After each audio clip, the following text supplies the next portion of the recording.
Hey guys. Hey. Welcome to Poor Decisions Show. My name is Anna. I'm Anissa. And it's another week and we're back. Obviously, last week we took a brief hiatus, but Because I got injured, basically. yes, but you're feeling better, right? How's the hydro gel working? Everything's all right? Yeah, everything's okay. My hand is still bandaged up, but yeah, everything's okay. I'm okay. We have a new setup, so that's exciting. Lighter, brighter. Yeah, I'm liking this though. I almost said whiter. Well, we... Yeah. That's why I almost said it. Okay, how's your week been? Yeah, it's been okay. Yeah, it's literally nothing to talk about. How's your week been? Same, apart from I've been cold. It's super. This week I've been ice. Do you know, I haven't been as cold as everyone has been. Like, so many people, like when the girls came over yesterday, they were like, well, when I met them outside, B was shivering, and I said, what's wrong with you? Shiver?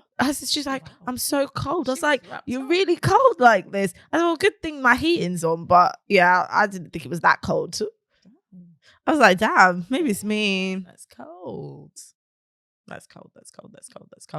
I feel so bad, but I really tried and to watch Love Island. Oh, okay. Even in the first week, I was recording down notes of things that I wanted to remember to bring back up again. LOL. Because I was having thoughts. Every time I was watching an episode, I was like, what is going on? Yeah. However, I have not watched. And even in the beginning, I was even watching properly. And I'm liking the feedback that Maya's getting though. Like Maya's getting a lot of good feedback, getting some really good ratings. And I think people are watching this year because of her, more so than anything. But you tell me if I'm wrong because I haven't watched it. I think so. I think people live for when Maya comes to the villa because all she does is serve a look upon a look upon a look. And do you know what's so scary? I don't even mean it to be in a rude way, but when I see Maya's look, it now makes me question, maybe more specifically Laura. It was like, did they not have the same budget? Was it not available access to the same team?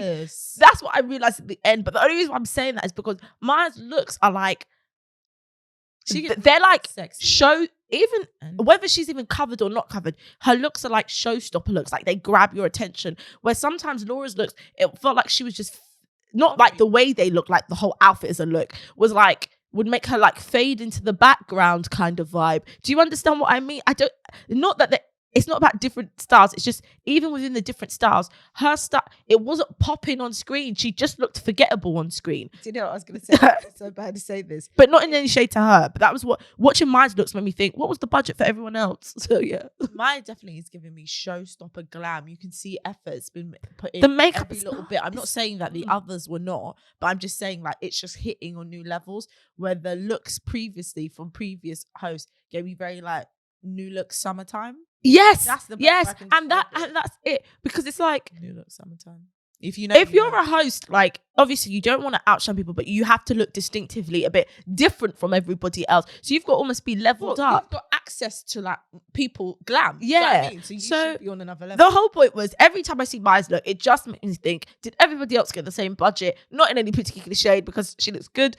But in all fairness, people like to watch it for Maya, and After Sun that she had was the highest rated After Sun they've ever had. Did you watch it? I did watch it. Was it good? Does the ratings make sense?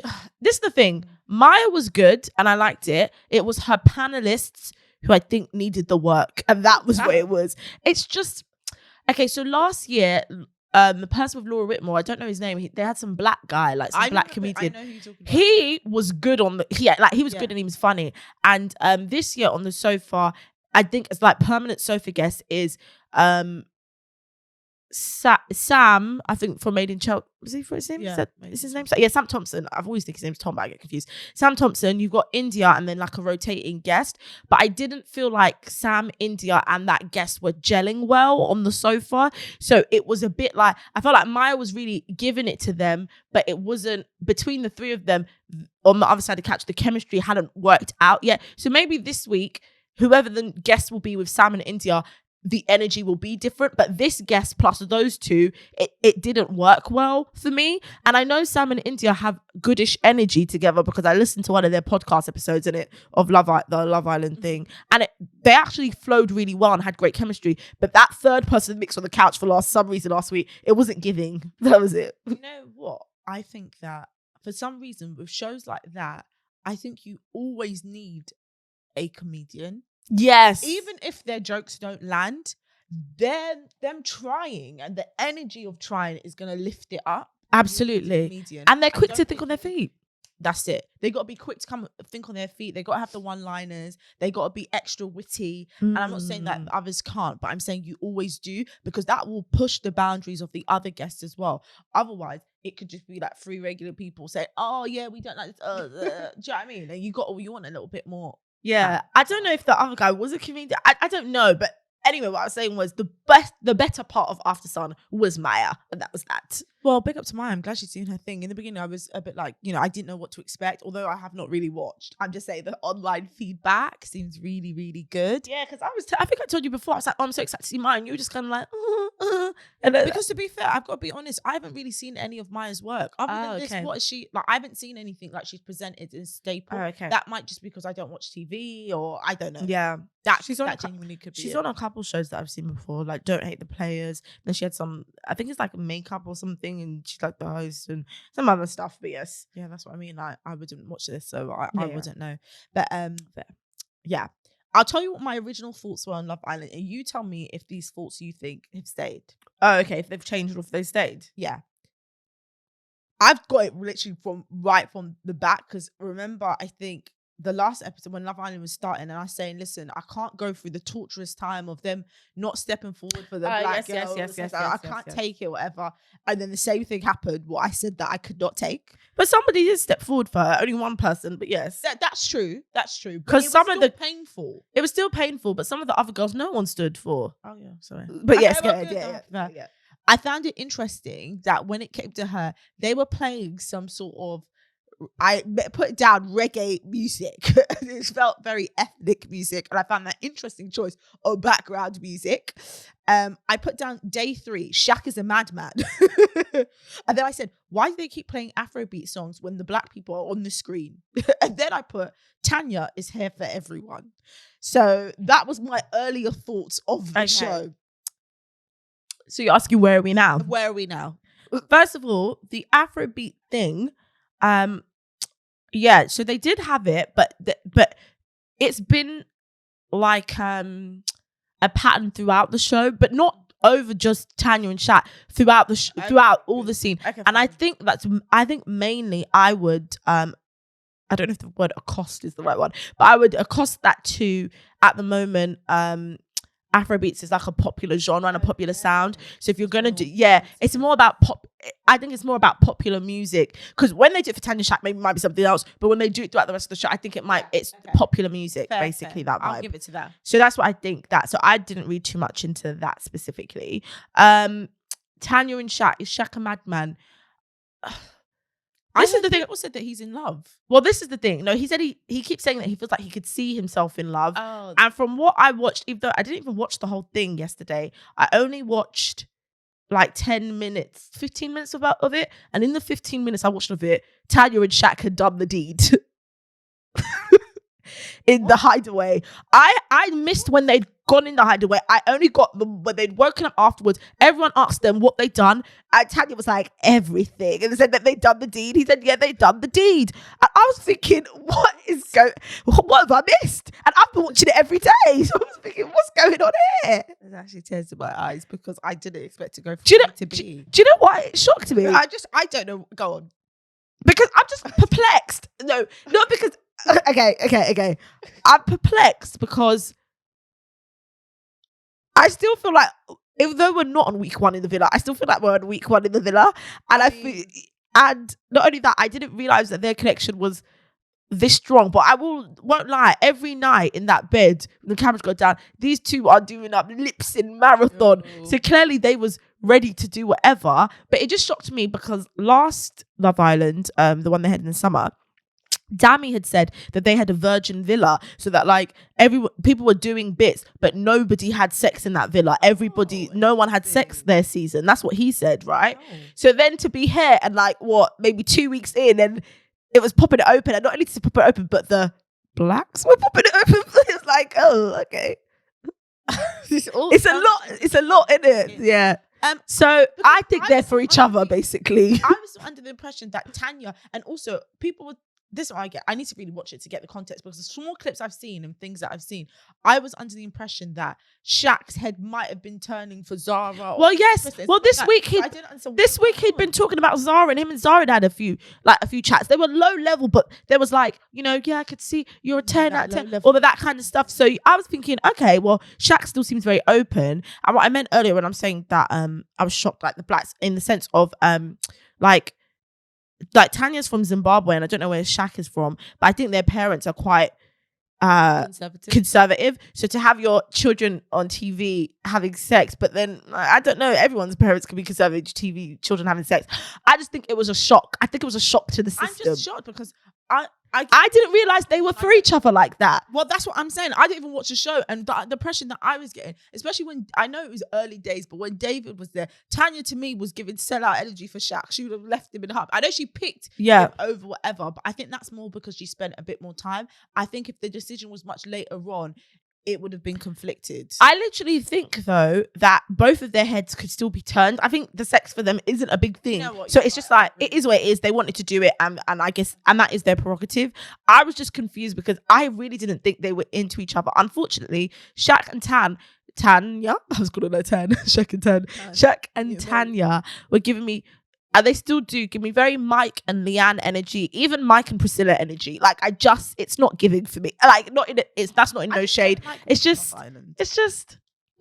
it's falling flat for me. So when I had heard that they had connected like that, I thought, really? Based on what? But that is basically how Love Island is going. I just don't know what it is. This that winter Love Island just does not feel right for me. And I was saying the other day that I don't get it, because in the winter we're not desperate for TV, but do you know what I mean? You want some entertainment. Yeah, you want something to watch. Summer, you're out, you're about, but you still got time. Like, it's crazy. But there's something about the summer energy where it feels like, right, I'm yet to like get the chemistry right. And anyway, all the little clips I've been seeing have not made me want to watch. Like that Zara, and I don't know the other one's name, that they've been fighting. Oh, please. Like, I know David told the other housemates they know each other, or Islanders, they knew each other. But because that hasn't been made clear on TV, you're just like, what the hell is going on? No, it's not even that what's the irritating thing of watching them. It's consistently watching Olivia, who the girl Zara is, want to be a professional victim and make a problem out of nothing. And that's what's the difficult thing to watch. Not even that they know each other. Olivia wants to be a victim so bad. I hate that script. Do you know what confuses me? I'm always confused about people who want to be victims so bad. Why do you want to be a professional victim? It scares me. It's strange. I don't get it. And so she wants to be a professional victim. It's tough to watch in that sense. And I think Zara's London energy isn't received well for everybody else who are majority non-Londoners. I've seen her talk, and then I hear bruv, bro. I'm like, oh, she's listen. People. The clip they played is the teaser for the next episode. She's like, move from me, man. And I thought, I said, I definitely might watch. I wrote. I think I wrote to her. That came from her core. That came from her guts. But the thing is, for me, it's like, yeah, I get where she's coming from. If she's annoyed and these people are doing up one piece of palaver, massa, me and them, I'm going to tell you to move from, because you're moving crazy right now. So now I'm going to have to get crazy. But if you're not used to certain London energy, I think it can throw you off. It just doesn't read well. That's what I think is happening, basically. Yeah, I can imagine that not reading well in a cast that is so, because it's all over the UK rather than in London. You don't get it. It almost feels a little bit assertive, a little bit hostile. Because I think just in general, by just living in London sometimes, I think it's a city thing though in general. You tend to be a little bit more, I think, more assertive than somebody who doesn't come from a big city. And it doesn't even have to be like maybe like people in your area. It could just be going on TFL, which makes you tough and assertive, because you have to either beef the people in TFL, you got to beef these people, you got to beef the people on the train, you got to beef the people on the escalator, you got to beef the people in the train station. There's delays, there's barriers, they're holding you, they're caging you. You have to be ready for war just to ride the bus. So people, I think, in London are naturally more assertive. Beefing the driver, and I thought, damn, oh my god, these people don't stop, because we just had a conversation about people fighting bus drivers, and I thought, oh my god. gosh, these people don't You stop. know how I felt about the bus. I've had to ride the bus, unfortunately, all week. And to me and the people on the bus, I can't do it because what I've realized, this is the thing. I have no issue taking the bus. I really don't. I really I like TfL when it works for me. I'm usually a train girl. I'm usually on the train. I'm on the tube. I'm on the DLR. I'm on the National Rail, baby. I'm on the overground. everything. I'm on the TfL. Everything. But I don't really get the bus like that because I get the trains. Same. Anyway, Rarely get a bus. but I've had to be getting the bus all week. And let me tell you one thing. What I've realized is the people on the bus have a different kind of decorum than the people on the train. Train people have I think a little bit more respect for their environment, a little tiny bit more respect for other people, and just a bit more decorum, like just the way they carry themselves and their behavior on the train. The people on the bus, they don't give an eck. They don't give an eck. And this week I said, I can't do this. I have to learn to ride a bike because I can't take these freaking bus rides. I have to learn to ride a bike because the people on the bus, it's too much for me. Do you know what I genuinely think that is? I know it sounds bad, but I feel like when you're taking the train, like you're commuting. So you're like, okay, I need to get my not station ready, but you've got your headphones in, you're ready to do your own thing, respect your own space, whatever.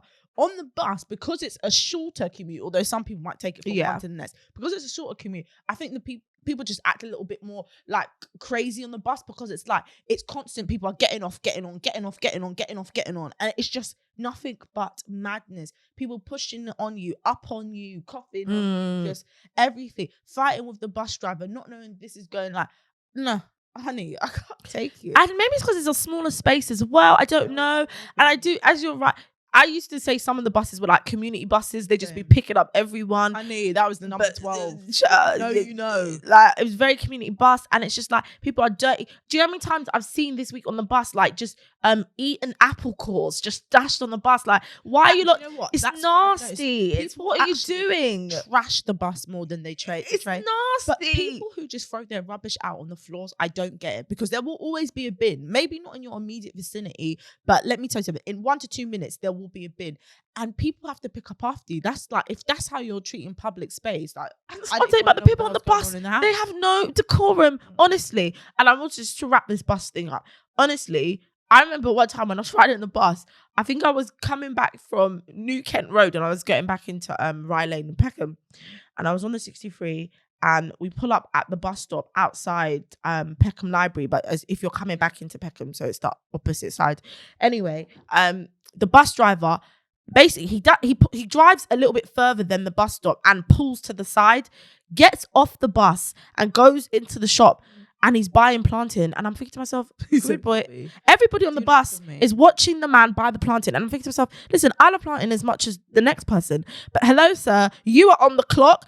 You got the whole of us on the bus watching you buy plantain. It's like, I get it, bro, but I don't get it. Do you know why I find that's cheeky? Because you know, after that stop of the 63, you don't go round like they're the Dennis's butchers. They're the butchers, yeah. You know, sometimes the bus stops there for a switch over change. Yeah. You couldn't even styled it out like that. You want to stop before that stop. And Anissa, everybody on the bus is watching him, and I had a window seat. I was watching this man buy a plantain. I'm thinking to myself, what is going on here? Moment, though? Maybe he didn't have time after work. He's got to be going from A to B. He's trying to get. Maybe he did, but really, and then he got back on the bus and drive as normal. He didn't even say, "Oh, sorry, guys, I need to get something." Just came back on the bus, drive as normal. And I thought to myself, the bus. It was a combination of the bus and Peckham. It was just, I was like, I'm sick of it all. So anyway, would it have been different if he was going to the toilet?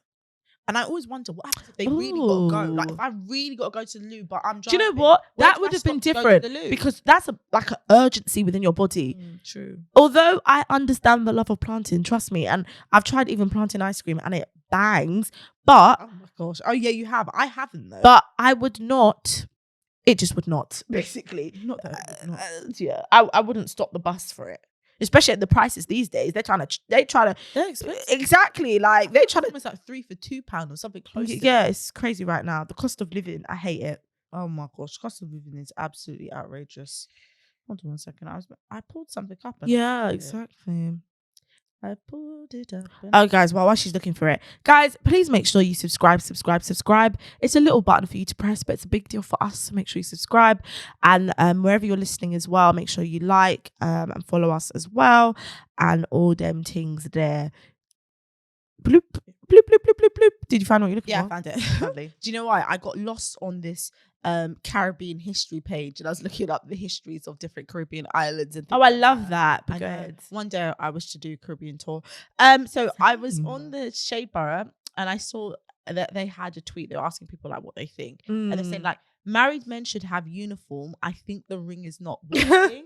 Like, what item do you think would be better than the ring? Yeah. But for me, the ring should be enough. Because what else do you need? What's one of those? What do they call it? I don't know what it is, but I always remember in American movies they used to refer to it. Is it a chastity belt or chastity belt or something? It was chastity belt. I think it was something meant to go over your private parts, so it meant that you didn't have sex or something. Yeah. Maybe that should be the married man's uniform.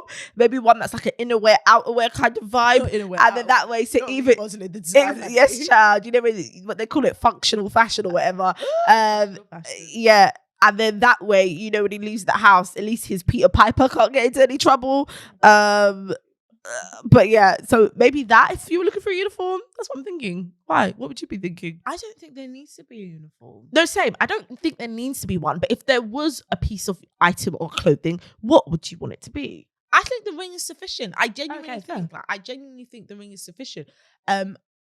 Because I guess the whole point of this is people are saying that people are still trying married people. So I think it's the married people trying them. But yes, so no, honey. Well, it's both, honey. It's both. You could whatever item you got, you could take off if you want to be out and about. No, but let me tell you something. In this life, marriage doesn't stop anything. Let me be clear, and I hate to say it, only for some people, not for everyone, but for some people. Married men are the biggest people in the streets right now. Like, what are you actually talking about? And people know that. So, I understand how you know they're the biggest people in the streets. Just life experiences through everyone, and even including myself. Everyone knows married men are in the streets, and they don't even care if you're. It's the famous line where he says, well, aren't you married? What about your wife? Or how's your wife doing? How's the marriage going? And they go, you see you, yeah, you're trouble. And that is the biggest line because then these men become husbands. Marriage doesn't stop a thing, child. People be talking to you on like the week leading up to the wedding, boo. So chastity belt, I think is perfect. Sorry. Chastity belt that the wife's got the key clearly because if the man wants to take it off, he's going to take it off. Yes. You know what reminded me? What? Then do you know what they should also do? Make it your eyes have lit it up. Yeah, they have lit it up. I'm excited. They should make it what my English is horrible to say. I want to say electric. Oh, there we go. They should make it. I was gonna say electrician. Sorry. I was struggling to say that. I was struggling to say electric. They're going to make the chastity belt electric. Yeah, because let me tell you why. Because then even if like the wife suspects maybe he's doing something or whatever, she could just press a button at home and just give him a shock, rude boy. Perfect. Even if it built in with a body cam and she sees a gal coming too close, she could just shock it. Sorry, that was my eyes lit up. One of those pieces of jewelry you can't take off. I'll never forget. One of those I don't know what the jewelry is, but I'll never forget. One time we were in primary school, and remember I can't remember his name. He had to take off the band or whatever was on his hand, and he's saying he can't cut it. It's jewelry that him and his father got together, and that it's not one you can take off. And we were like, and to me, just like a rubber band or whatever. But maybe one of those. Yeah, because you know they do. It's the trend right now to get. I think they're called like permanent bracelets, and you get them welded onto your wrist basically, and there's no clasp. They literally weld it. You can go. There's a store in Covent Garden that does it, and you just get it welded on. I never want to have permanent jewelry on me like that. Well, these not people especially do. Like hands. Like, what if I want to exercise? I guess you get it tighter to your wrist. It's your choice. The links. I mean, the only thing is you have to clearly maintain your weight for it to be welded, but that's it. That's crazy. No, I'll never get permanent jewelry. Really? I thought you'd love something like that. I know, because I don't take my earrings out normally. Yeah, you don't. And that's a pet peeve of mine. Not unless I like swapping them. But no. Why the hell would I want permanent jewelry? People That's get crazy. permanent jewelry. Yeah, but sometimes you know when you go in the bath and you refresh. Well, I think it's waterproof. Yeah, but my thing is, how am I meant to refresh with something on my arm? Slide it up and scrub the wrist and then scrub it back down. I don't know. And what happens if I wear a shirt? The one that I got to do the collared buttons. Not collared buttons. What is it called? You know what I'm talking about? The sleeves, Cuff, the buttons. sleeves. You know Yeah, I know what you're talking about. What happens then? I know. Why are you acting as if a bracelet is so difficult? It's a small linked bracelet. It's very thin chain, like I'm thin thinking hair. like thick band. No, you're thinking like a choker. No, I'm thinking like, you know how like this is thin. It's very thin like this, so they can move it up and down. I'm not sold. I need to show you this on TikTok. Like all people are doing this, welding it on them, child. I'm not sold, honey. I'm not sold. Well, so okay, but what I will agree is I don't think though specifically anyone within marriage needs a uniform. I'm with you. A ring should suffice because but at the end of the day, whether a ring or clothing, the fact that you're married should be it enough, right? So even if somebody tries you, you can be like, listen, I'm married. Do you know what I mean? So I don't think you need anything else. That don't stop people because if they feel like someone's a good man and they want them, child, they're going to try and go after. It's trifling in this world, child. But I've always been a firm believer that you cannot stop your husband, your boyfriend, anyone from stop you from letting you meet the love of your life. No. So I am. That's not what was I going to say. I've always said that. Like, not to get very quick tangent because we're about to wrap up, but I remember in workplaces that I worked in ages ago, there was some cheaterization going on, but one of the people was married. Anyway, she's ended up with the person that she was having the affair with, and now they're living happily ever after, and everybody else was so shocked that they were together and couldn't believe this had been done. And I simply said, listen guys, you cannot allow a husband, a boyfriend, nothing to stop you from meeting the love of your life. And clearly the man that she was having the affair with was the love of her life, and it worked out for them. So yeah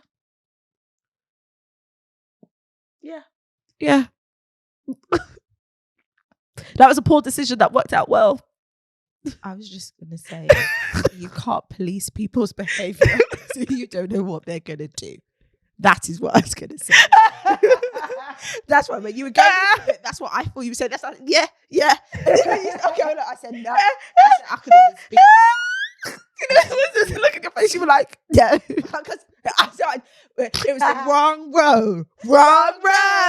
That is exactly what I felt. It weren't. We weren't going down that path. Do you know what? That's too funny for me. That made me laugh. There's no need for a poor decision of the week today. I think we're wrapping up, honey. So where can they find you? Let's go. You can find me on Instagram at Anissagrams. Follow me on TikTok, that's Anissa. You know what's up already going on there. But obviously the show's socials at Poor Decision Show on TikTok, YouTube, and Instagram, and then Twitter is Poor Decision UK. Anna. You can find me at Alicia Loves Food on Instagram. And let me tell you, although when I listen to it back, I'll have to confirm, but round of applause, I think you've just said Anna this whole episode. I always called you Elder Whyte. But I didn't. Anyway, guys, today's was a short episode, so I hope you enjoyed, and we'll see you next week. This one? Yeah.